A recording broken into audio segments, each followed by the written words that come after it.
To சைனிலா channel. நம்ம வீடியோவில் இன்றைக்கி கத்திரிக்காய், முருங்கைக்காய், மாங்காய் போட்டு கறி குழம்பு டேஸ்ட்டில் வாங்க எப்படி குழம்பு செய்யுதுன்னு பார்க்கலாம். கொஞ்சமாக பேனில் எண்ணெய் ஊற்றி பட்டை கிராம்பு போட்டுக்கோங்க. பொரிஞ்சதுக்கப்புறம் அது பெரிய சைஸ் வெங்காயத்தை கட் பண்ணி வச்சுருக்கேன், அதையும் போட்டுக்கோங்க.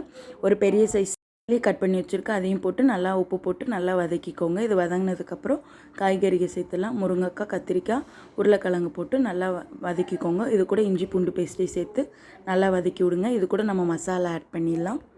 ஸ்பூன் மஞ்சத்தூள் போட்டுக்கோங்க, 2 டீஸ்பூன் மிளகாய்த்தூள், 2 டீஸ்பூன் சாம்பார் தூள் போட்டுக்கோங்க, 1 டீஸ்பூன் மல்லித்தூள் போட்டுக்கோங்க. இதை நல்லா வதக்கி விடுங்க. தண்ணி ஊற்றி இந்த மசாலாலே காய்கறி நல்லா வேகட்டும். இது கூட நம்ம ஒரு பேஸ்ட் அரைச்சிட்டு வந்துடலாம்.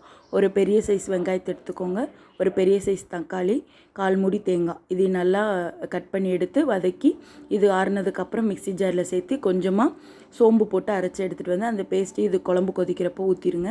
ஊற்றிட்டு இது கூட தண்ணி ஆட் பண்ணி குழம்பு நல்லா கெட்டி பதத்துக்கு வந்ததுக்கப்புறம் நம்ம இது கொத்தமல்லி தலையை தூவி இறக்கிடலாம். செம்ம டேஸ்ட்டாக இருக்கும்.